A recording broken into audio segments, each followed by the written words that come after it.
정확하게 얘기하면 이건 아니죠. 네, 기자 홍사원입니다. 금요일 홍사원쇼 홍쇼 시작하겠습니다. 김용남 전 의원, 신인규 변호사 두 분 모셨습니다. 안녕하세요. 네, 안녕하세요. 네, 안녕하세요. 네, 그 번호 잊어버렸네. 그 수임 번호가 몇 번이었더라? 3617. 3617? 3617. 맞을 거예요, 아마. 3617. 이게 그러니까 예비 번호 10번이라고 그랬었는데 예비 번호도 있었나 보죠. 이거는 확정된 아니 이제 그거는 그 수감 번호가 나오기 전까지 그냥 붙여놓는 번호고. 네. 3617 어째 번호 좋은데? 좋아요. 아마도 제가 얼핏 기억하기에 그 번호였던 것 같은데. 좋습니다. 오늘 하여튼 요 얘기부터 그래서 3617호 요 얘기부터 좀 할게요. 자, 오늘 첫 번째 주제 이겁니다.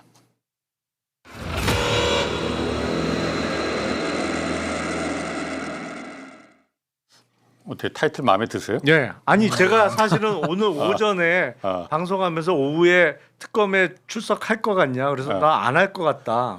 안 하는 이유가 뭐냐. 이미 구속됐고 앞으로 햇볕 보기도 힘들 텐데 아이고 모르겠다. 배째라 뭐 이거 아니겠냐라고 얘기를 했는데 같은 취지인 것 같은데요. 그러니까 오늘 그러니까 그 안 나오는 특검 내란 특검 소환에 불응한 이유가 건강상 이유라고 하잖아요. 건강상. 구치소에서도 지금 건강한지 안 한지 좀 요청 확인했다고 하는데 구치소에다가 이거는 그러면은 확인이 되는 거예요? 그러니까 우리 그 이제는 3617이라고 불러야 될 것 같아요. 수임 번호 3617이니까 윤석열 3617이 지금 이제 꼭 조사받으러 갈 때만 되면은 꼭 아프거든요. 그러니까 예를 들면 김건희도 똑같습니다. 성실히 응하겠다 하면서도 또 우울증으로 입원하고 지금 윤석열이도 똑같이 굴고 있는 건데 사실은 이제 강제 수사가 돌입이 됐기 때문에 본인이 아프다라는 주장만 가지고 수사 과정을 회피할 수는 없을 것이고 지금 이제 특검팀에서 이제 교정본부에다가 그 윤석열의 건강 상태를 좀 알아봐 달라라고 조회를 해놓은 상태니까요. 저는 꾀병으로 드러날 가능성이 매우 높다고 보고 아니 보리밥 먹으러 갈 건강은 있고 여기 와서 수사에 적극 협조할 건강은 없느냐 이런 의문이 따라붙기 때문에 뭐 어지간하면 수사 받을 수 있다, 조사받을 수 있다라고 판단을 저는 하리라고 봅니다. 이건 오래 안 걸리는 거죠? 건강한지 안 한 건지.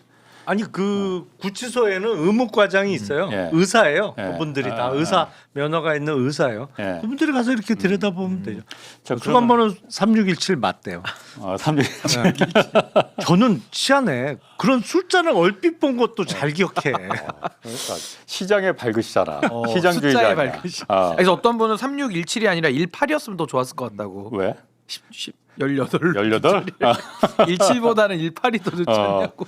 18은 그 다음 순서 또 있지 않을까? 그렇죠. 누군가가 있겠죠. 그 의도 특검에 안 나온 의도 저 같아도 그런데 안 나갈 것 같아요 이제는. 이 구속되기 전에는 어떻게든 구속을 피해보려고 했겠지만 지금은 구속이 된 상태에서는 굳이 나가서 조사를 받을 이유가 있을까?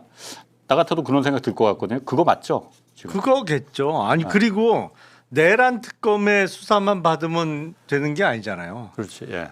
아니 김건희 특검, 최상병 특검 이제 뭐 수십 번 이상은 조사를 받아야 될 텐데 그거 다 받을 생각하니까 애시당초 아예 처음부터 안 받겠다. 정말 배째라죠. 배째라 난 모르겠다. 이거 같아요. 심리 상태가. 그럼 이게 어쨌든 20일 구속이 됐으니까 20일 내 기소를 이제 결정을 해야 되잖아요. 이거 시간 잘 따져봐야 돼. 일로 괜히 따지지 말고 시간을 일단 아니 이거 웃을 일이 아니고 우리가 한번 경험이 있으니까 진짜 시간 잘 따져봐야 돼요. 아니 그래서 원래 구속 만길 날 그 기소하겠다고 결재 올리면 박살 나는 거예요. 하루 전에. 보수적으로 적어도 하루 전에. 적어도. 그러니까 하루 전에 하루 반 전에는 하여튼 무조건 우리가 알려줘야 돼. 하루 반 되면은 그 타이머 맞춰놓고 해야 되고. 그러니까 이게 원래는 날로 따지다가 또 시간으로 윤석열한테만 맞춰서 또 하기 때문에 조심은 해야 됩니다. 그럼 이렇게 일단 그거부터 그러면은 안 나오면은 건강한데도 안 나온다. 이게 건강 상태 아무 문제 없다 하면은 강제 구인 한다고 하잖아요 지금. 강제 구인은 해도 안 나온다고 방 안에서 들어 누우면 어떻게 해야 되는 건가 그거? 그러니까 실제로 과거에도 윤석열이가 체포되고 구속영장 발부됐을 때 안 네. 나온다고 그때도 현직 대통령 신분에서 그렇게 네. 했던 적이 있는데 그럴 때 이제 수사기관이 뭐 출장 조사 검토 막 이런 식의 얘기들이 나오긴 합니다만은 그건 대통령 신분이 있을 때 뭐 일종의 뭐 예우라고 할까요? 뭐 그게 좀 반영이 된 상황이라고 한다면은 지금은 그 예우가 박탈이 됐기 때문에 이 강제 수사에 돌입을 한 거라서 안 나온다고 저항하면은 이제 교도관들이 가서 이제 끌어오는 거죠. 끌어와서 본인이 묵비권을 행사하는 거는 뭐 헌법이 부여한 그렇지. 기본권이니까 말을 안 하는 건 본인의 자유인데 네. 억지로 하게 할 수는 없고 근데 수사를 회피할 수는 없는 그런 상황이기 때문에 이 강제 수사가 그대로 그 시행이 되는 거죠. 그럼 들고 4명이 들어와서 이렇게 사지를 들고 나와? 안 나오면 끝까지 안 나오면 근데 이제 건강하다는 전제 위죠. 이제 의무과장이 가서 보고 네. 아 이거 꾀병이다 내지는 조사 받기에는 충분한 건강이다라는 네. 이제 그 사실 조회가 네. 이제 좀 확인이 돼야 되겠죠. 그럼 진술을 일단 끌려 나와서 강제구인돼서 지금 보니까 강제구인 해야 될 상황이 올 것 같은데 상황이 보니까 특검으로 나와서 진술을 거부하는 거는 이 사람 어쨌든 법적인 권리죠. 그러니까 예. 그거를 입을 강제로 열게 할 수는 없어요. 입을 강제. 조선시대 때는 주리를 들고 막 그랬는데 그럴 때 전형적으로 그건 지금은 줄이라 못하고. 털어라 하는 거지. 인두 막 이렇게 막 지지고 막 그렇게 했는데 지금은 못하죠. 그거는. 그러면은 이게 그 예를 들어서 이렇게 소환하는 거 거부하고 조사도 거부하고 나 배째라 하고 막 이러면은 이게 어쨌든 20일 뒤에 기소를 해야 될 거잖아요. 네. 기소를 할 때 어쨌든 이게 법원에서도 다 이걸 볼 거 아니에요. 그럼 이게 누구한테 유리한 거냐 이게 진술 거부하고 그러면은 윤한테 윤한테 이게 유리해요? 아니 일반적으로는 유리하지 않죠. 왜냐하면 그러니까 내 죄를 그냥 말해서 괜히 그걸 갖다가 죄를 인정하느니 차라리 그냥 나 그냥 배째라고 조사도 안 받고 그냥 나 마음대로 해 이렇게 해버리면은 윤석열 입장에서는 이게 차라리 더 유리할 수도 있어 이렇게 생각할 수도 있는 거 아니에요? 근데 그 출석을 거부한다고 조사를 안 하는 게 아니잖아요. 딴 사람들은 다 불러다가 수사를 하잖아요. 그러면 이제 다 심리적으로 무너졌어요. 일단 한덕수 총리부터 무너졌잖아요. 다 예. 무너졌어. 예. 김성훈을 비롯해서. 예. 그러면 다 윤석열한테 불리한 진술들을 할 거라고요.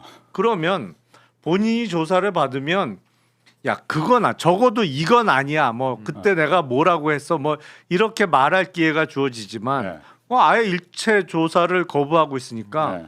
딴 사람들의 진술이나 다른 수집된 뭐 서류가 됐던 어떤 물적 증거를 갖고 기소를 해야 되는 거죠. 예. 그러면 아니, 지금 그 댓글에서 보고 네. 웃겨갖고 안 나오면은 난방 들자고 네? 또- 난방을 들자고 난방을 틀자고. 아 그런 아이디어도 있어요. 난방을 틀면서 동시에 그 앞에 족발 대짜 세트를 좀 놔서 냄새를 좀 풍겨서 나오게 유도하자는 지금 썰도 있습니다. 어떻게든 나오게 족발에 끈을 묶어서 이렇게 예, 예. 나오는 만큼 끄는 나오는 거야. 만큼 네, 보상을 주고 족발 같은 것도 그러면은 강제 구입해서 난방을 틀든 족발 난방 아이디어 좋네. 예. 그 강제 구입을 하면은 호송차 타고 올 거 아니에요. 그렇죠. 그리고 특검에 도착했을 때 그 모습이 일단 수갑 찹니까? 원래 이제 그 구속 피의자를 호송할 때는 출정 준비를 이제 아침부터 교도관들이 하죠. 그러면 거기서 간단하게 검사하고 수갑을 기본적으로 차요. 그리고 이제 포승줄 묶는 방법이 있습니다. 예. 그래서 쭉 이렇게 사실은 그 버스에 뭐 20명, 30명 그 타고 오면 구치감에 들어가기 전까지는 포승줄로 쭉 연결되어 있어요. 예. 구속 피의자들이 예. 그렇게 해갖고 오는 거죠. 그럼 그게 공개가 돼요, 안 돼요? 일반 기자들한테 언론에.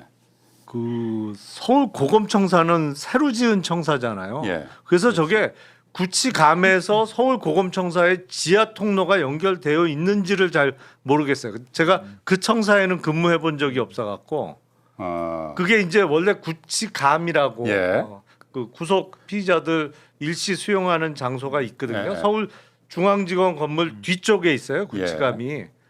앞에서는 잘 안 보이는데 근데 그 지하 통로가 있습니다. 글로 다녀요. 구속 피의자들은. 예. 그러면 사실은 외부에 드러나기가 어렵죠. 근데 서울 고검청사 지면서 검찰청사니까 지하 통로를 만들었을 것 같긴 한데 예. 근데 서울 고검은 실제로 수사는 잘 안 이루어진단 말이에요. 그래서 지하 통로를 만들었는지 안 만들었는지 잘 모르겠어요. 그건 최근에 나온 사람한테 물어봐야 그러니까 돼요. 이제 확인이 좀 필요한데 만약에 그 서울 고검 이제 내란 특검은 찾지 하더라도 지금 외부에 나가 있는 예를 들면 뭐 광화문에 나가 있는 김건희 특검 내지는 저기 지금 윤석열 집 옆에 있는 최혜병 특검 거기 이제 건물 구조 자체가 이제 민간 건물을 임대해서 쓰는 거기 때문에 거기는 뭐 지하 주차장으로 오든 어디로 오든 거기는 통제 안 하겠지만 또 통제를 하더라도 거기 뭐 사진이 한두 장은 나가서 찍히지 않을까라는 생각이 그거는 다 들죠. 드러나죠.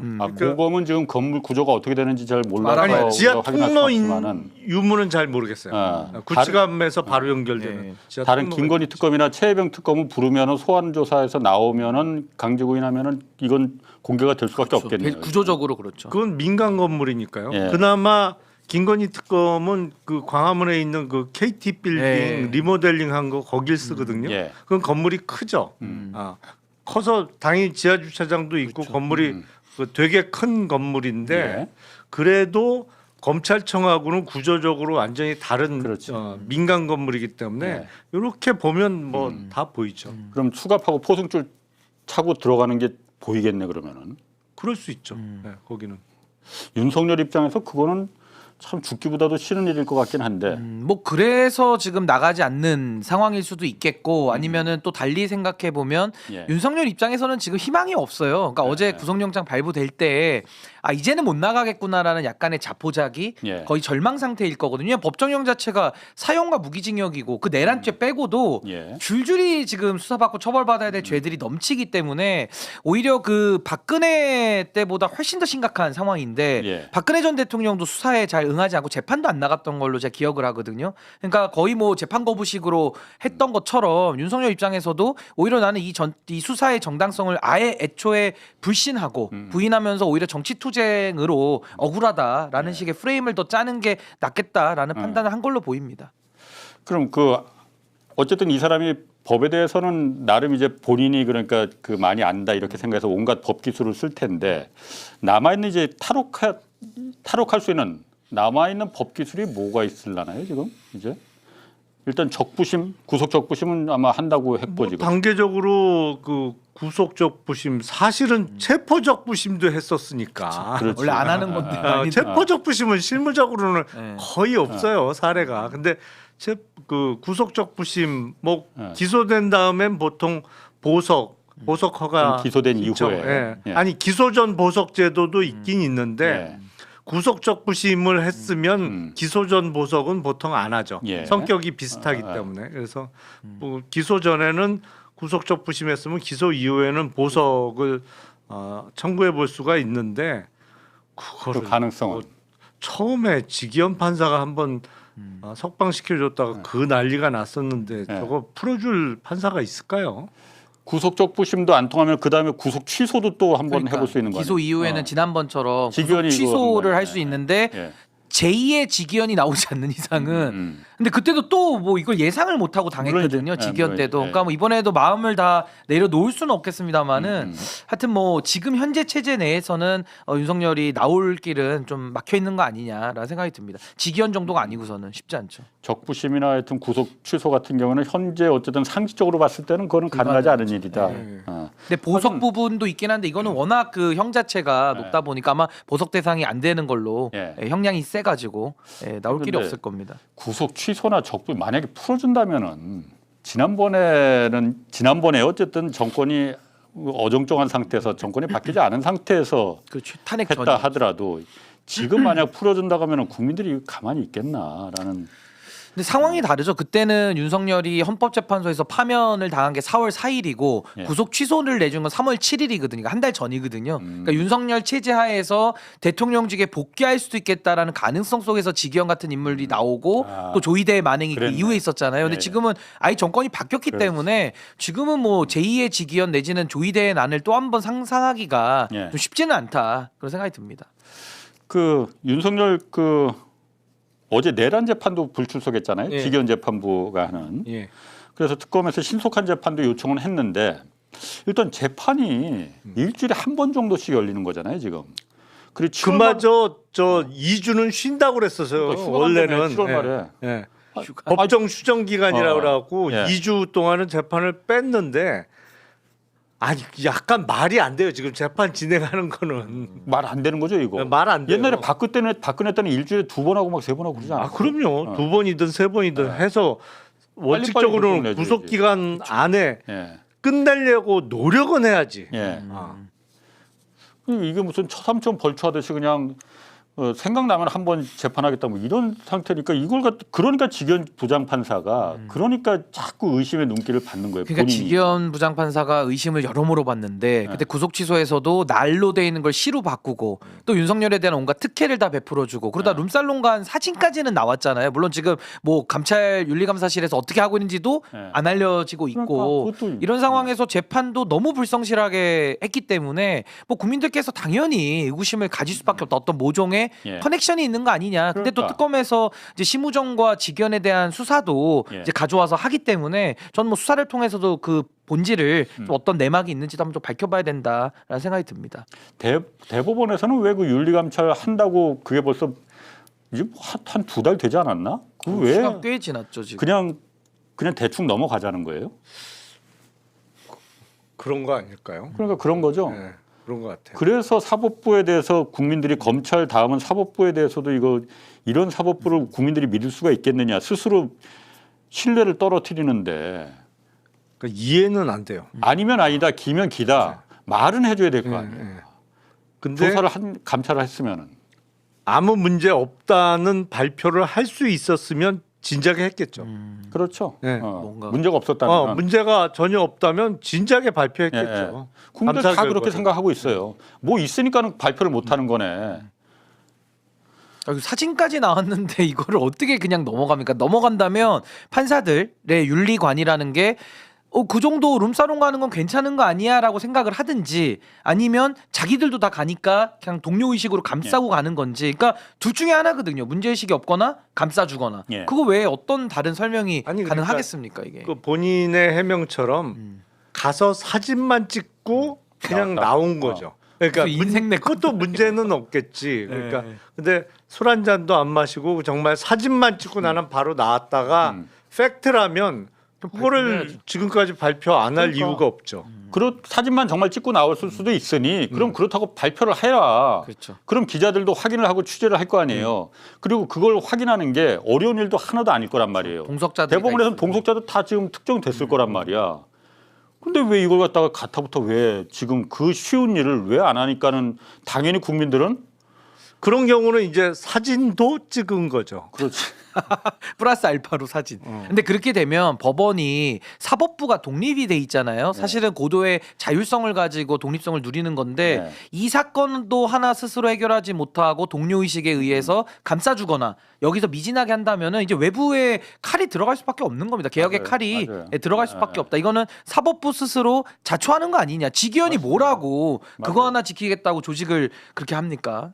그러니까. 다 똑같은 사람들이라고 네. 봐야 되는 거죠. 그렇게 저는 되면. 사실 그 다음에 그 판사들 모여서 그거 한 거 있었는데 이름을 까먹었네. 법관대표 법관대표. 회의. 네. 그것도 정말 비겁하더라고요. 판사들. 검사들은 좀 얄밉고 판사들은 비겁하구나. 이게 제 개인적인 생각이었습니다. 그게 뭐야? 그거 하나 그야말로 말을 못 하나? 그러니까 소신 있는 판사들이 지금 너무 부족하다라는 생각은 좀 지우기가 어렵습니다.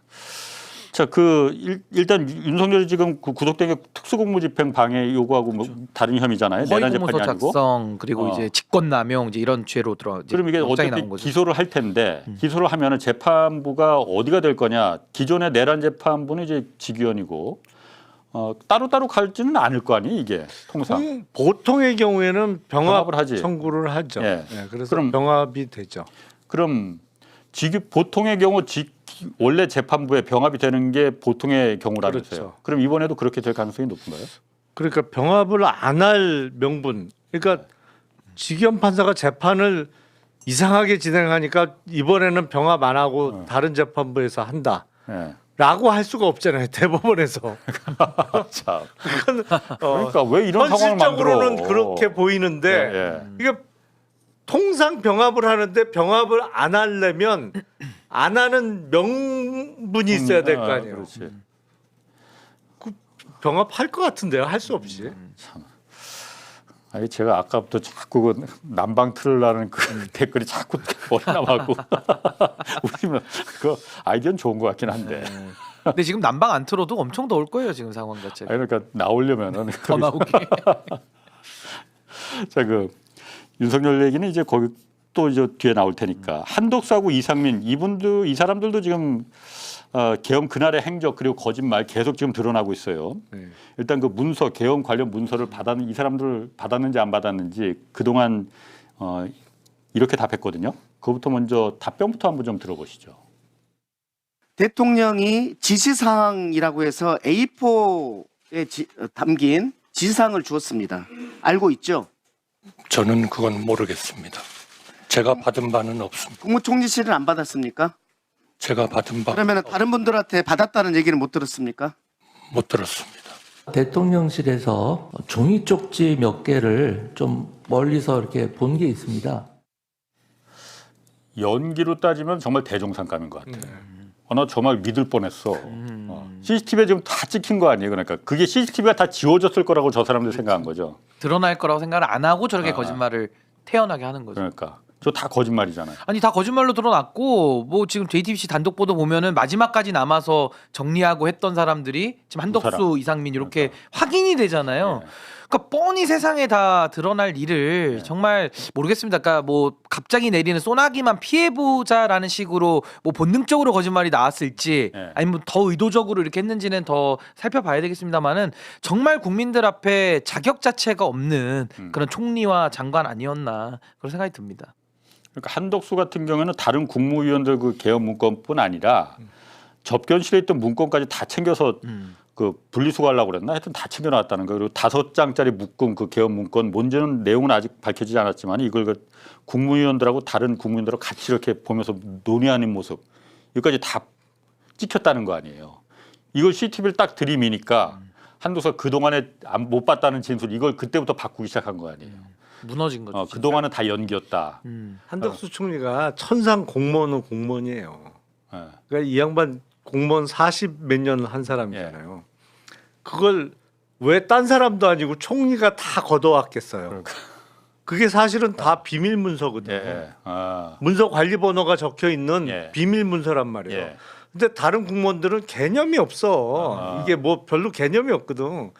그러니까 놓고 나왔는데 이거 이렇게 관리하면 안 되는 거야. 이게 사실은 원칙대로 하면 다 걷어야 되는 거예요. 그렇지. 그 총리가 그걸 한 거야. 그리고 대통령 지시사항을 못 봤다. 그리고 뭐 나중에 보니까 자기 양복 뒷주머니에 꽂혀 있는 걸 발견했다. 말도 안 되는 소리. 그러니까 어? 잘 때 바지도 안 갈아입나? 아니 그리고 대통령이 줬거나 아니면 대통령이 지시하는 내용이 담긴 문건을 보지도 않고 어떻게 나도 모르게 뒷주머니에 꾸겨 넣었어? 아니 면사무소 직원도 그렇게 안 해요. 면장 지시사항도.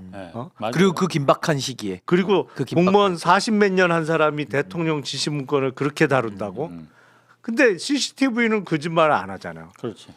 아니 딴 국무위원들 이놈들 뭐 하는 거야? 이걸 이렇게 문서 관리 번호까지 다 붙어 있는 비밀 문건을 다 놓고 갔어 이놈들이. 그러니까 다 거둔 거 아니에요 자기가. 그러니까 CCTV가 다 분명히 한덕수나 이상민 입장에서는 망치로 다 때려 부쉈을 거라고 믿었을 것 같아. 누군가는 작업을 했겠지. 그러니까 강의구도 부속실장이니까 어쨌든 그 대통령 경호처도 그 CCTV를 관리하고 이럴 테니까 다 때려 부쉈을 거다. 다 같은 공범들이니까. 그렇죠. 그래서 저렇게 연기를 했는데 지금 보니까 그게 다 되살아난 거죠. 이제 본인들만 거짓말쟁이 되고 이제 우스워진 건데 사실 한덕수 씨는 그 동안에 뭐 권한대행 자격도 없는 인간이 권한대행이라면서 이상한 짓을 너무 많이 했거든요. 그러니까 그때도 우리가 여기서도 몇 번 얘기했지만 이건 정말 내란의 공범 아니고서는 이렇게 할 수가 없는 거다. 예. 왜냐하면 오히려 상황이 정리되지 않고 오히려 내란 공범들과 내란 잔당들이 더 숨쉴 공간이 많도록 만드는 일들을 했거든요. 그게 예. 대표적인 게 정당하게 헌법재판관 임명해야 되는 것도 안 해버리고 또 임명할 수 없는 권한을 써가지고 대통령 목숨 막 임명하겠다고 우겼거든요. 예. 거기다가 상설특검 같은 거는 요구하도록 법에 돼 있는데 법도 안 지키고. 그러니까 이런 거를 봤을 때는 한덕수의 그 이상한 행동이 예. 오히려 그게 더 본인의 거짓말과는 그렇지. 연관된 행동인 거예요. 거짓이 있으니까 내란에 대해서 맞아요. 숨길 게 많고 맞아요. 그래서 이상한 짓을 했던 건데 밖에 나와서는 저렇게 태연하게 거짓말까지 저렇게 하니까 정말 양심 불량이다. 전 더 세게 처벌해야 된다고 봅니다. 맞아요, 한덕수. 맞아. 정말 그 네. 지금은 술술 다 분다고 해 그러니까 아니, 그 봐주면 부분에 안 돼요, 대해서 이제. 그러니까 네. 절대 봐주면 안 됩니다. 봐주면 저런 사람 또 나옵니다. 분명히. 그렇죠. 더 엄벌해야죠. 더 엄벌. 근데 지금 보면은 그때 시간을 다시 되돌려서 가서 보면은 그때 한독수 처음 이제 대행 이제 맡고 했을 때 그다음에 또 최상목이 그다음에 대행했잖아요. 처음부터 이 사람들을 믿지 말고 선의를 기대지 말고 그때 우리 다 봤잖아요. 한독수는 같이 내란에 참여를 했으니까 저 행동을 하는 거다. 그러니까 바로 그때 탄핵을 그냥 처음부터 시켜버렸으면은 조금 더 빨리 이 행복한 시간이 좀 왔을 수도 있는데 그때 막 사람 선의를 믿고 한덕수는 믿을 수 있어 저 사람 뭐 줏대가 없어갖고서는 뭐 우리 편으로 만들 수 지금 와서 보면은 어쨌든 결론은 뭐 원하는 대로 됐지만은 그때 조금 더 강하게 좀 이렇게 밀어붙였으면 더 빨리 오지 않았을까라는 그 생각도 좀 들더라고요.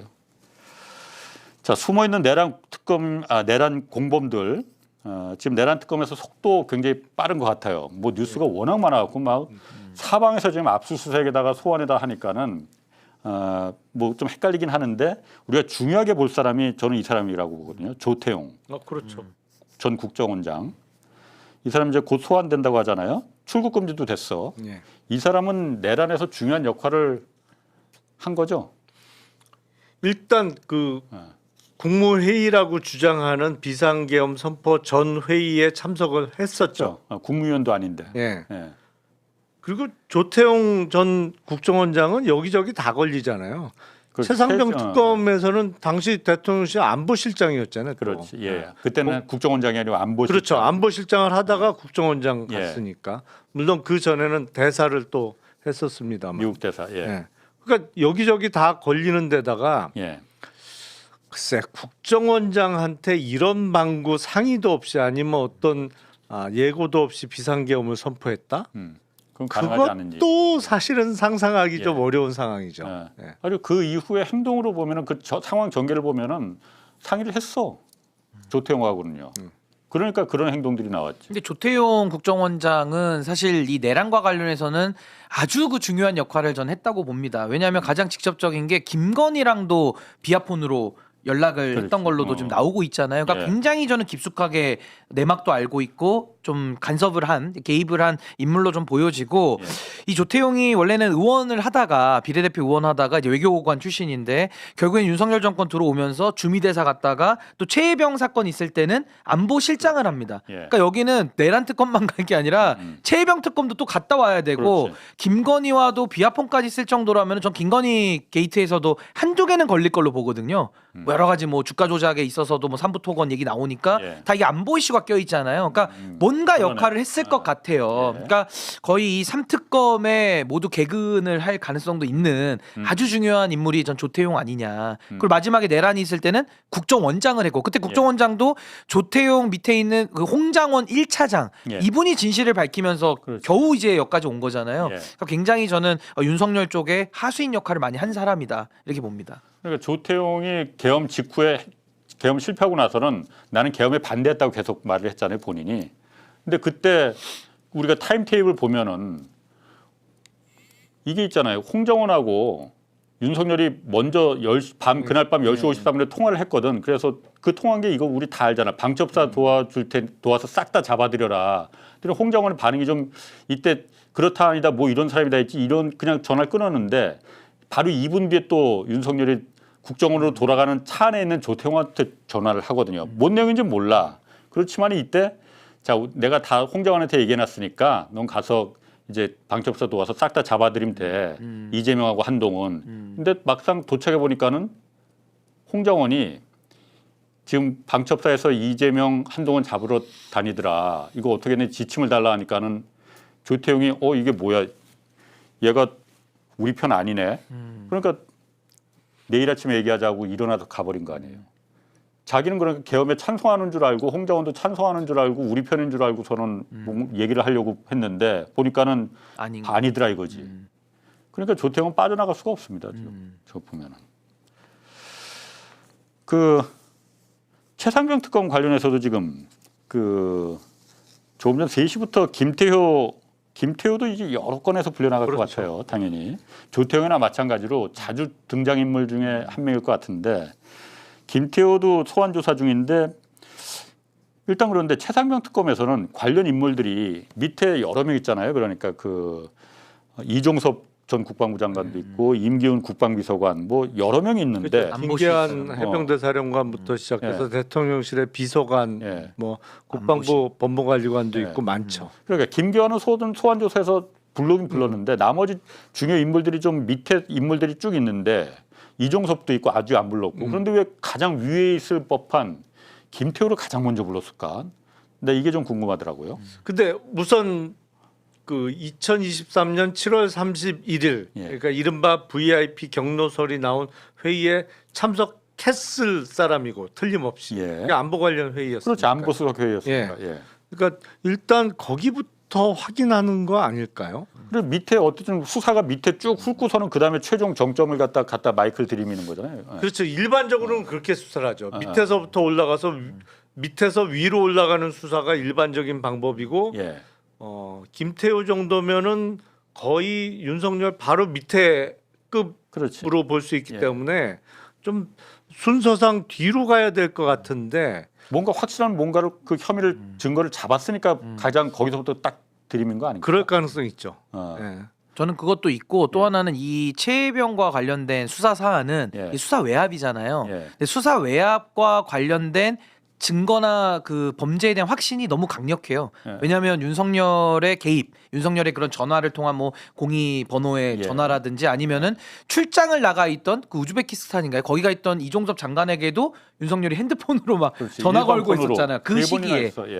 그러니까 이게 수사 외압의 범죄 정황이 너무나도 차고도 넘칠 뿐만 아니라 이 사실관계 규명도 너무 심플해요. 그냥 기록을 박정훈 대령이 넘겼는데 항명죄로 걸어서 박정훈 대령에게 구속영장을 쳤고, 그러니까 무고로 이제 씌운 거고, 무고하게 한 거고, 결국에는 그 기록을 이시원 공직기관 비서관을 중심으로 했던 그 법무부, 그 국방부의 군 검찰단에서 기록을 회수해 온 사건이잖아요. 그러니까 너무나도 이건 사실관계가 심플하고 너무 분명해서 이거는 김태효 정도의 차관급 공무원들만 수사를 해도 뭐 지금 김태효, 2차장의 임종득, 그 라인들 아니면 공직기관 비서관 이시원. 법률비서관 주진우 요 정도 급만 수사를 해도 바로 윗선으로 올라가서 혐의 입증이 충분하다라는 저는 그런 특검 자체에 좀 확신이 있지 않았을까. 그 시간을 더 끌 필요는 없다.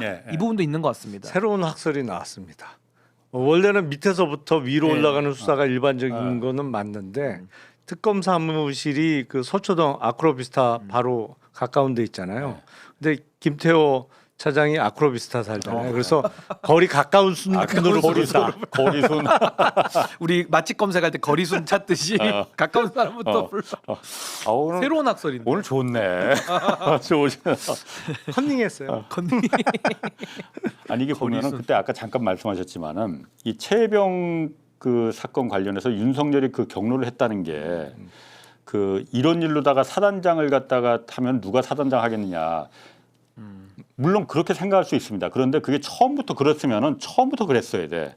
이게 다 수사 끝나고 그때는 이종섭도 잘했다고 칭찬했고 윤석열도 아무 별말 없었잖아요. 법과 원칙대로 하라 그랬어요. 엄정하게 하라 그랬어요. 이게 경북 경찰청으로 이첩이 된 이후에 누군가 여기서 작업을 한 거야. 그러니까 그때부터 경로를 한 거거든. 그 전까지는 아무 말 안 하다가. 그러니까 공식 보고 라인 외에 누군가가 윤석열의 귀에다가 소곤소곤 한 거죠. 작업을 친 거죠. 작업. 그러니까 그 전까지는 장인의 박수 쳐주다가 누군가의 김건희든 어쨌든 간에 누가 보니까는 그때부터 화를 내고 막 이걸 갖다가 막 지랄한 거거든 그냥. 그러니까 이게 말이 안 돼. 근데 이게 구조가 똑같아요. 저도 누군가의 뒷작업이나 지령이 있었다고 보는 건데 그걸 이제 우리가 규명해야 되는데 그 명태균 관련된 공천 개입 사건 있잖아요. 김영선 줄 때도 뭐 그냥 뒤에서 이렇게 작업을 하는 소리 들리자. 그게 누구냐? 김건희였잖아요. 김건희가 명태균하고 연락하면서 그 여러 가지 작업들 윤상현까지 하면서 추가 공개된 녹취에서는 그 공관위 관련된 내용들을 예. 윤석열이 이제 뒤늦게 보고를 받는 거죠. 그러니까 이런 식으로 윤석열 개인이 어떤 일을 벌린 것도 있겠지만 중요한 굵직한 국면에서는 뭔가 보이지 않는, 그래서 우리가 보통 비선이라고 하는 건데 예, 예. 이 비선 실세의 그림자가 너무 강하게 보이고 그 비선 실세는 그 특검에 이름이 들어간 사람 유일하게 그게 이제 김건희 특검이잖아요. 아, 그 사람으로 저희는 추정할 수밖에 없는 거죠. 비선 실세. 매일 같이 사는 사람. 그러면 그 양반이 참 진짜 대단한 양반이긴 한가 봐 그냥. 뭐 대통령 폰도 만지면서 그때 뭐 문자 일일이 보내서 일어나서 5시에 너 미쳤냐라고 했다 그러잖아요. 자기가 왜 내 폰을 만지고 있냐. 미친 거죠. 제가 볼 때는 김건희가.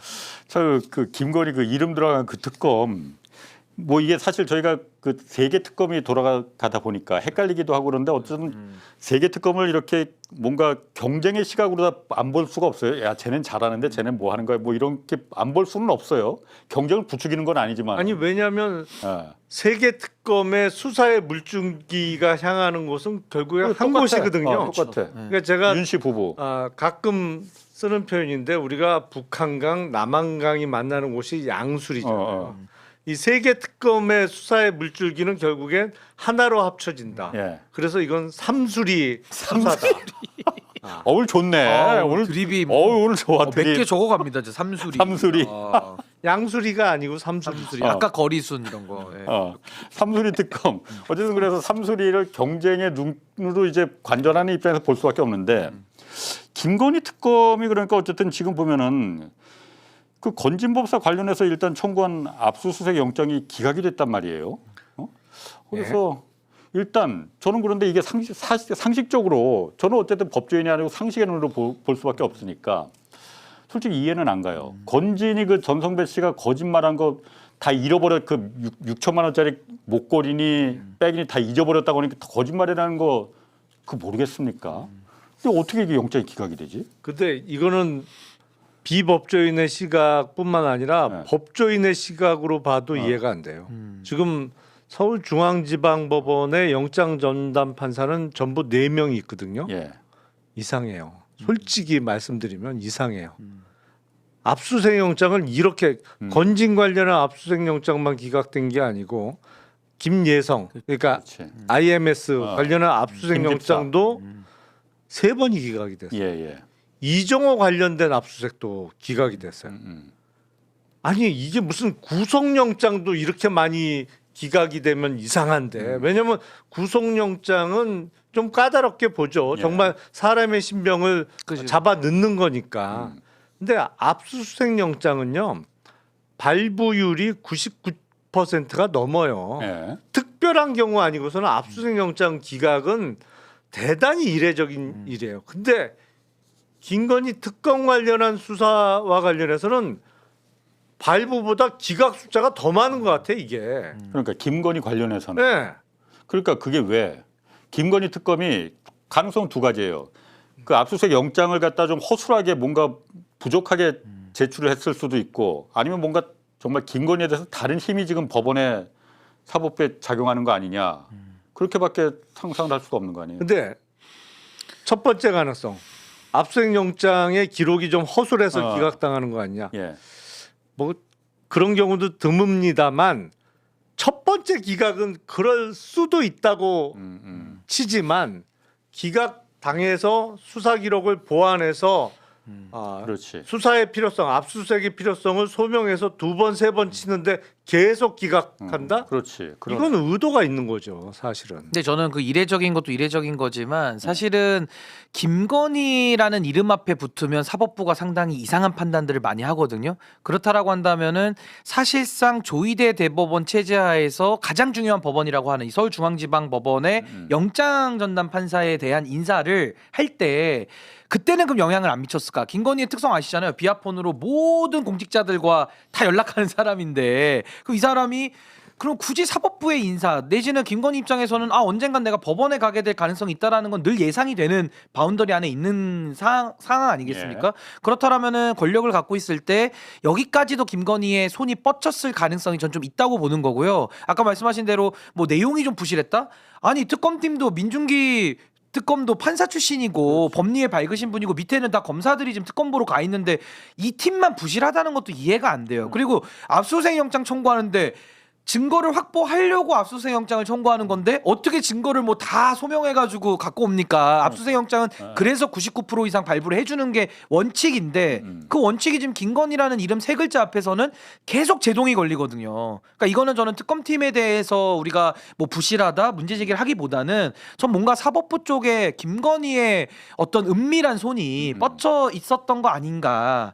라는 생각. 뭐 직위원회 사례도 그렇고 뭐 뻔하지 않습니까 이게 예, 지금? 예. 그러니까 그런 의심이 좀 듭니다. 그러니까 저도 다른 건 모르겠는데 건진에 대한 압수수색 영장이잖아요, 이게. 이거 수사 대상으로 들어가 있어요 건진 관련된 거. 그리고 이건 대상으로 특검법에. 들어가 있고 그러니까 예. 뭐 아까 김 집사가 김예선 같은 경우는 수사 범위가 아니다 뭐 이건 논란의 여지가 있다 해서 그건 좋다 인정하다 안보 치고, 양배하더라, 안보 양보하더라. 100번 양보해서 근데 건진은 수사 대상이고 건진이 그동안 어떤 거짓말을 했는지 말도 안 되는 거짓말을 했는지 그리고 이게 얼마나 중요한 사건인지 우리 국민들이 다 알고 있잖아요. 근데 이게 어떻게 압수수색 영장이 안 나오냐고. 말도 안 구속 영장도 아니고. 그러니까 근데 이게 그래서 뭔가 다른 힘이 우리가 모르는 다른 힘이 아직도 작용하고 있는 건가? 그 원칙적으로 하면 그 법원의 판사들의 인사는 대법원에 있는 법원 행정처에서 하죠. 예, 예. 예. 그게 원칙입니다. 음. 그리고 공식적으로는 그렇게까지밖에 얘기 못 해요. 예. 하지만 그 전부터 정권에서 그 법원과 검찰에 있어서 인사 때 이 이른바 챙긴다 아니면 뭐 신경 쓴다 하는 자리들은 정해져 있어요. 검찰은 일반적으로 기본적으로 특수부 라인 옛날에는 공안부 인사는 챙기는 거고 예. 법원에서는 제일 중요한 자리가 서울중앙지방법원의 형사부장 자리하고 영장 전담 판사 자리. 예. 여기는 반드시 챙겨. 그 다음이 서울 남부예요. 왜냐하면 서울 남부는 여의도를 관할하기 때문에 네. 거기 정치인들. 정치인들 사건이 서울 중앙 다음으로 많이 가는 곳이 서울 남부기 때문에 이 두 군데는 과거 역대 정부에서 늘 챙겼던 곳으로 알려졌다고 말할 수도 있어요. 아니 그리고 승진도 잘 되는 자리는 맞잖아요. 거기 삼술이 왜 거쳐간 그래? 사람들이. 삼술이 왜 그래? 조심해야죠. 아니 근데 승진도 잘 되는 자리로 알려져 있다는 것 자체가 예. 바꿔 말하면은 정권 차원에서 관리를 했다라고도 볼 수 있는 하나의 증거는 되는 거죠. 기존에 그러니까 관행적으로 법원 인사가 통상 2월에 있는 거죠. 그게 정기 정기 인사죠. 인사. 그럼 이게 이 영장 전담 판사도 지금 작년 2월에 그럼 그 된 건가 아니면 올해 2월에 그런가? 보통 2년 그 형사부장은 기본적으로 2년을 예. 하고요. 예. 2년 내지 3년을 하고 예. 영장 전담은 제 기억으로는 1년씩 했던 것 같거든요. 그래요? 예. 그러니까 그러면 작년 올해 올해 2월에? 2월에 올 2월에 법원 올해는 인사를 했나요? 그러니까 계엄 때문에 했는지 안 안 했는지가 했- 안 좀 안 한 것 안 같은데요. 했다고? 예, 예. 혼란스러워서 어. 예. 그러면은 그러니까 올 8월에 인사해야겠네. 그러고 보니까. 아니 그래 인사는 인사고 일단 이 그 저는 만약에 이게 다른 외부의 힘이 뭔가 지금 김건희에 대해서 작용을 한다면은 대통령이 바뀌었고 지금 상황이 윤석열이 지금 이렇게 구속까지 다 됐고 판이 완전히 뒤바뀌었는데 이 사람들이 무슨 부귀영화를 누린다고 무슨 뭔가 정말 결정적인 뭔가 자기가 캐비넷에 뭐 약점을 걸린 게 아닌 이상은 뭔가 그 힘에 만약 그 가정입니다. 그러니까 힘에 의해서 뭔가를 이렇게 구속 압수수색 영장 같은 걸 기각시키고 이런 그럴 동인이 있을까? 있죠. 지금이야. 그러니까 예를 들면 어떤 이권을 놓고 본다면은 지금 말씀하신 대로 좀 예. 의아하긴 한데 반대로 예. 조이대라고 하는 정말 의심적인 이 그러니까 내란 수괴가 임명한 예. 내란 수괴 쪽과 상당히 가까운 조이대. 그리고 조이대 대법원장은 아무 근거 없이 비판하는 게 아니잖아요. 사실은 예. 이재명 후보의 정치 생명을 끝까지 박탈하기 위한 본인의 그 프로세스를 밟았던 예. 대법원장이거든요. 그렇다면 그쪽과 모종의 관계가 있는 사람이라면 이건 이권을 넘어서서 자기 방어. 그러니까 본인이 이 맡고 있는 뚝이 무너지면 안 된다라는 최전선에서 지금 맡고 있는 사람이 될 수도 있어서 지금 이 상황까지 왔는데도 여기서는 이제 더 이상 턴이 안 된다고 볼 수도 있죠. 그동안에 한 것들이 있으니까. 그래서 이거는 꼭 이권으로만 해석하면은 동인이 없다고 볼 수도 있지만은 소극적으로 어떠한 부분에 불법적인 부분에 가담된 걸 또 전제로 한다면은 모종의 자기 방어 차원에서는 이런 이상한 행동을 할 가능성도 있는 거죠. 그러니까 알아봐야죠, 그거는. 그 아까 김예성 김집사 이 사건도 지금 참 이게 베트남으로 튀어버려 갖고 여권을 무효화시키려면 일단 체포영장 발부가 돼야 된다네요. 보니까 이 체포영장이 압수수색 영장도 기각됐는데 이 체포영장이 발부가 되겠네 이게. 그래서 사실은 그 압수수색영장 기각된 거는 사실은 알려질 기회가 없어요. 예. 근데 이제 이게 보도가 나오기 시작했잖아요. 지금 압수수색영장의 연달은 기각에 대해서 이른바 언론전 내지는 여론전을 시작했다고 볼 수 있는 거죠. 예. 이게 지금 안 되면 이제 언론의 힘을 좀 빌리는 거니까. 그래서 이후부터는 조금 분위기가 달라질 수 있지 않을까 싶어요. 만약에 우리가 3월 7일 날 지기현 판사가 윤석열을 석방하고도 언론이 잠잠했어. 뭐 그럴 수는 없지만 만약에 예를 들어서 뭐 어떤 법원의 결정이 있었는데 몰라 사람들이 그런 일이 있었는지. 그러면 계속 하겠죠. 예. 여론의 힘이 그러니까 영향을 미칠 수 있겠다. 김예성 이 사건 같은 경우도. 법원 판사들도 딴 거는 신경 안 써도 예.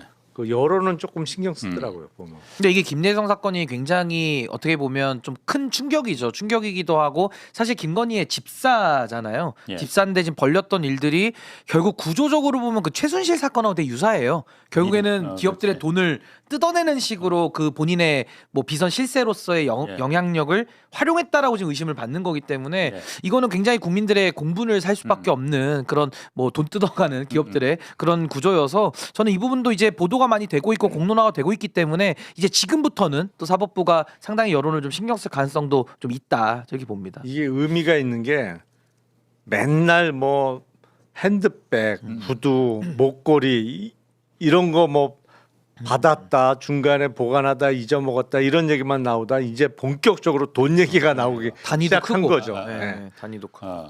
에르메스도 그 좀 쇼킹한데 이것도 그러니까 액수가 점점 더 커지고 있어요 지금. 점점 커지죠. 원래 김예성이 지금 그 슈킹한 게 46억이라고 지금 알려졌잖아요. 그거는 이제 구주 매출 그렇지. 방식으로 받은 돈이 46억. 예. 저희는 그런데 사실 저 그 김예성이 저게 그 이 기업들이 삥을 뜯어 갖고서는 184억을 모아서 여기 IMS 이게 다 신주로다가 투자를 해야 되는데 138억만 투자하고선 김예성이 46억을 구주를 자기 거 엑시트 해버린 거잖아요. 그렇죠. 챙긴 거잖아요. 먹은 현찰로. 네. 그래서 이게 사실은 김예성이 아니고 김건희가 김예성의 차명으로다가 여기 파킹한 거 실제로는 김건희 돈 아니겠냐 이 의심이 굉장히 가고 있는 거거든요. 지분이 5대5 아닐까 싶어요. 김예성. 아이, 그 정도 아니야. 그건 9대1. 그건 나는 그렇게 생각해. 9대1. 5대5 그렇게 제너러스하다고? 에이. 김건희는 그런 사람이 아니야. 그 집안은 그렇게 관용적인 사람들이 아니야.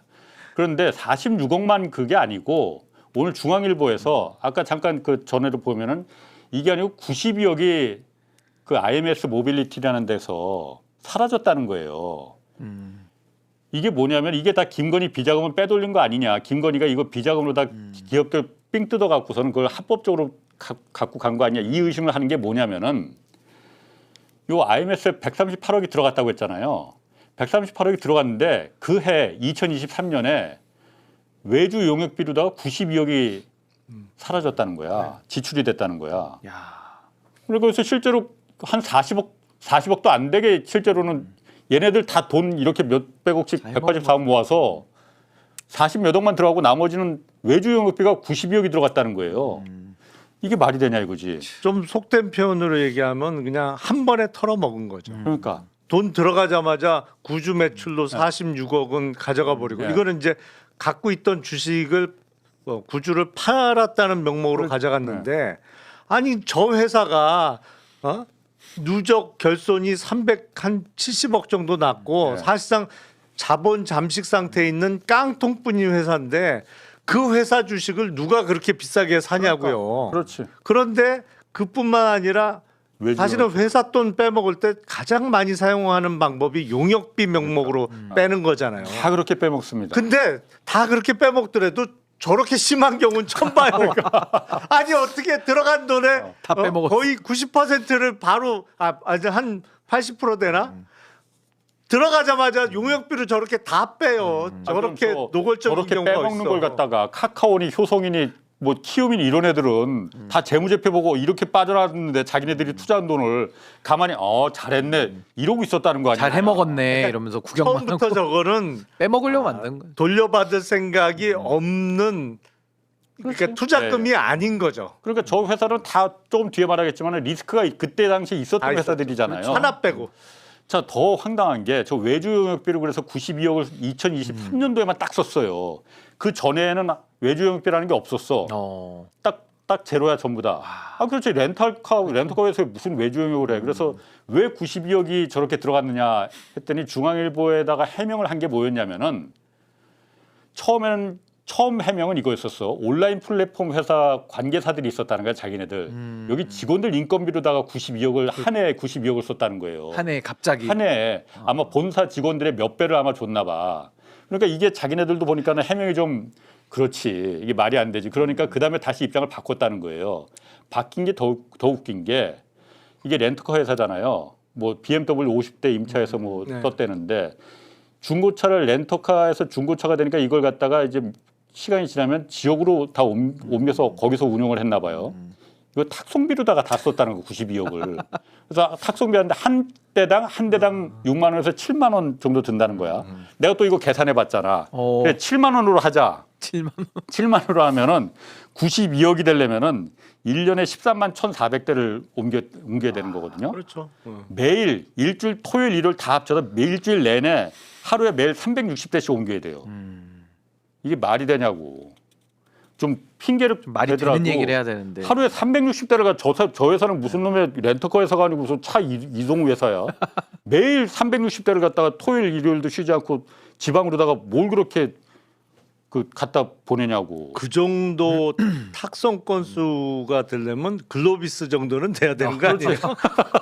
현대 기아차 그 글로비스요. 탁송해주는 글로비스 정도 돼야 그 정도 대수가 나오죠. 아니, 저 회사가 얼마나 렌터카를 많이 보유하고 있는지 모르겠지만은 매일매일 하루에 말이 360대씩 안 지방으로다 보낼 정도로 그럼 막 몇십만 대를 갖고 있었다는 거 아니야? 아니 그리고 렌터카를. 그렇게 갖고 있고 그렇게 잘 되는 회사라면은 왜 그렇게 자본 잠식이 또 되는지도 이게 그러니까. 이해가 안 되고 네. 결국에는 저거 다 지금 사후적으로 만들었을 가능성이 높고 김예성이 누굽니까? 옛날에 장고증명도 위조한 사람 아니에요. 네.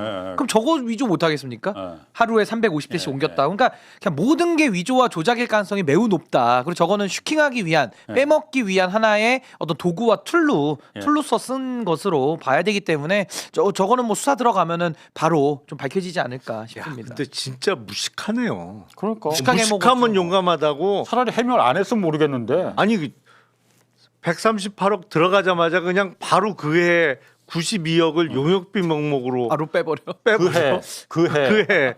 야 이렇게 대범하죠 진짜.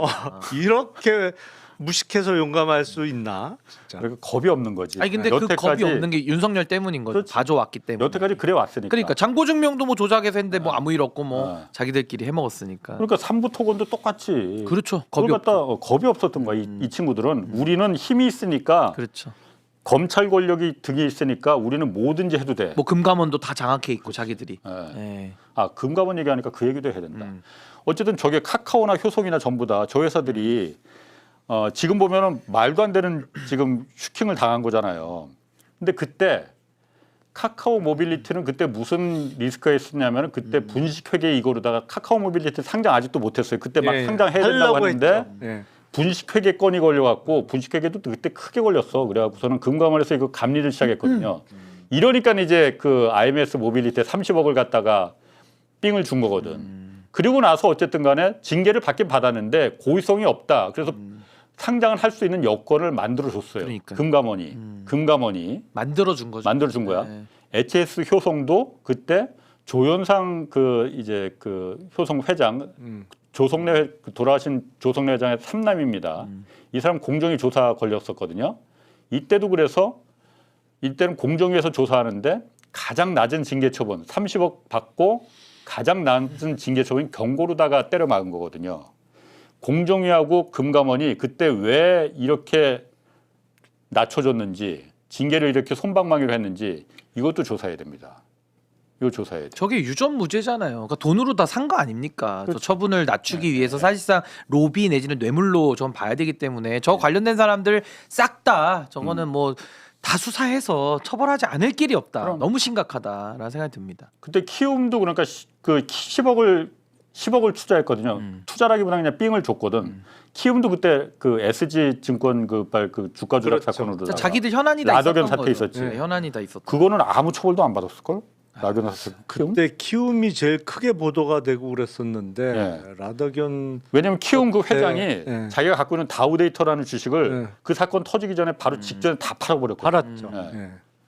근데 아무 문제 없이 그냥 지나가 버렸어요. 아니, 그러니까 다 이른바 제가 싫어하는 표현입니다만 오너들의 사법 리스크가 있던 회사들이에요. 하나 빼고 하나는 없었고 나머지 그래서 더 이상해. 저 한국증권금융은 정말 이상한 거예요. 제일 많이 또 태웠어. 근데 제일 거기서 많이 제일 태웠네. 많이 넣었어 돈을. 왜 그랬을까? 왜냐하면 저거는 사실상 네. 공공기관이거든요. 공기업으로 볼 사실상. 수 있거든. 사실상. 그래, 맞아요. 예. 힘으로 눌렀을 가능성도 있는 거고.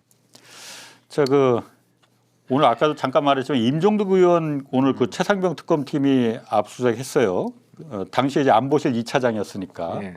그래서 국민의힘 의원들 상당수가 지금 수사 대상이 됐잖아요. 어제 국민의힘 지도부에서 이런 말 나왔거든요. 요거 먼저 한번 좀 들어보시죠. 국민의힘은 누구도 계엄을 사전에 알지도 못했고 계엄에 찬성한 바도 없습니다. 오히려 결과적으로 그 피해자입니다. 결과적으로 피해자라는 말 동의하십니까, 두 분은? 정말 피해자라면 그 비상계엄 해제 결의안 표결할 때 왜 안 들어왔어요? 그때 들어왔어야지. 예. 피해자라면. 예.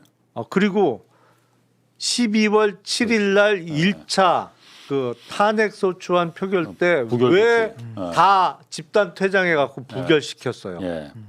맞아. 일주일 뒤에 2월 14일 날은 그때 4명인가 5명 빼고는 안 들어왔잖아요. 예.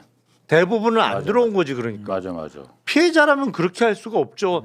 피해자라면 자기가 피해를 입었으니까 피해를 입힌 윤석열을 탄핵 소추하는데 찬성을 했어야 되고 그 앞서서 빨리 이 비상계엄을 해제하기 위해서 결의하는데 한 표를 보태기 위해서 다 들어왔어야지.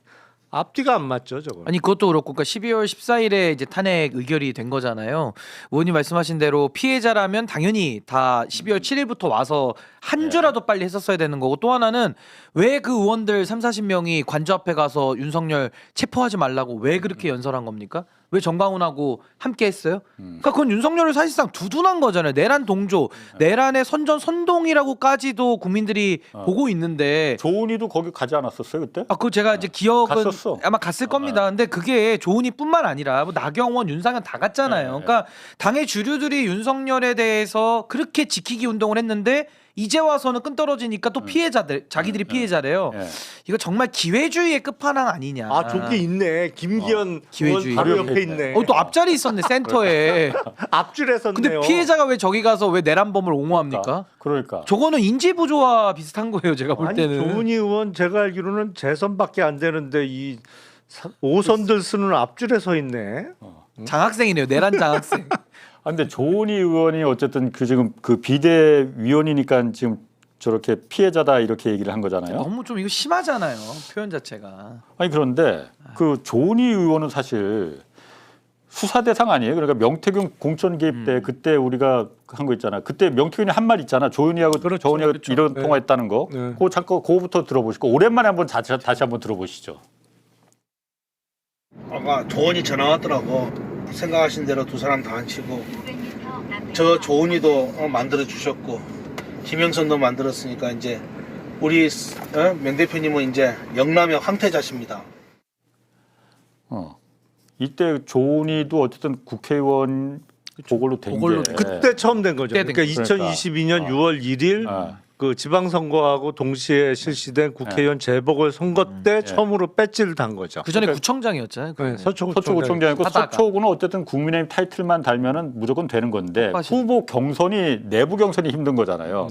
그때 어떻게 조은희가 됐느냐 이게 매우 우리 의심 갖고 있는 거고 그렇죠. 명태균은 자기가 만들어줬다는 거 아니에요. 영남의 황태자라 그러잖아요. 예. 황태자. 그리고 조은희가 그런데 명태균이 이 말 한 거에 대해서 가타부타 입장 표명이 없었어요. 뭐가 그러니까- 책이 잡혔나? 아니 명태균의 기술이 명태균이 어쨌든 기술을 해서 그렇죠. 홍준표를 떨어뜨리고 윤석열을 그때 만들어준 거잖아요. 대선 후보. 대선 후보로. 국민의 명태균은 그러니까 본선을 어떻게 할 수가 없지. 본선을 어떻게 하나. 그런데 여론조사는 자기만의 기술을 이용해서 당 내에서. 내부 보고 그 유권자들 당원 지지자들 이제 명부를 갖다 조작을 해갖고서는 그거로다가 만들어준 거잖아요. 그 기술도 한두 번 쓴 게 아니잖아요. 그 전에 이준석 당대표 경선, 그 전으로 가면 오세훈 시장 재보궐까지도 지금 한 거 아니냐라는 의혹이 나오고 있는 거기 때문에. 홍준표도 억울해하고 있고, 그러니까. 나경원도 억울해하고 있고, 한두 명이 아니야 멍든 가슴들이 지금. 그러니까 이거 진짜 다 수사해야 돼요. 진짜 명태균 관련된 이 소위 말하는 당내 경선 관련된 여론 조작 문제 이거 정말 수사 엄정하게 해야 됩니다. 조은희가 그 당시에 명태균이랑 그런 전화 한 적 없다고 본인이 밝히긴 밝혔다고 하네요. 그 부분은 제가 잘못 알고 있었는데. 어쨌든 이 부분이 수사로다가 그 조은희 의원 자체도 수사 대상이 될 가능성이 좀 큰데 지금 피해자다 이런 얘기를 하는 거는 조은희 의원이 말할 건 아닌 것 같아요. 조은희 의원이 말할 건 아닌 것 같아요. 너무 앞에 서 있었어요. 말하기에는 너무 센터에 아까 사진에 나와가지고. 자, 어쨌든 이제 세계 특검이 뭐 헷갈리긴 하지만은 어쨌든 점점 이제 한 곳으로 시간이 갈수록 이제 모아질 것 같으니까 계속 지켜보면서 엿바꿔 먹는 거 없는 건지 저는 그러니까 뭐냐면은 검찰 수사 언제 시작할 건지 검찰에 대한 수사, 검찰 심우정부터 시작해서 검찰 지휘부들 이창수, 조상원 원장들. 분명히 이 내란에 가담한 그러니까 내란에 한해서 내란. 일단은 그 부분에 대해서 의문을 갖고 있는 부분이 있잖아요. 이 부분은 언제 수사할 거냐? 같은 검사라고 혹시 봐주는 거 아니냐? 그럴 리는 없을 거라고 지금 믿지만은 혹시라도 그럴까봐 그 부분에 대한 의심은 계속 갖고 있어야 된다고 봅니다. 조은석 특검은 그럴 사람이 아니에요. 그러니까 후배라고 봐주고 뭐 그런 거 없어요. 혹시나 해갖고 같은 검사라고 해서 봐줄까봐 혹시 알겠습니다. 자, 신인규 변호사 김용남 전 의원이었습니다. 고맙습니다. 예. 네, 감사합니다.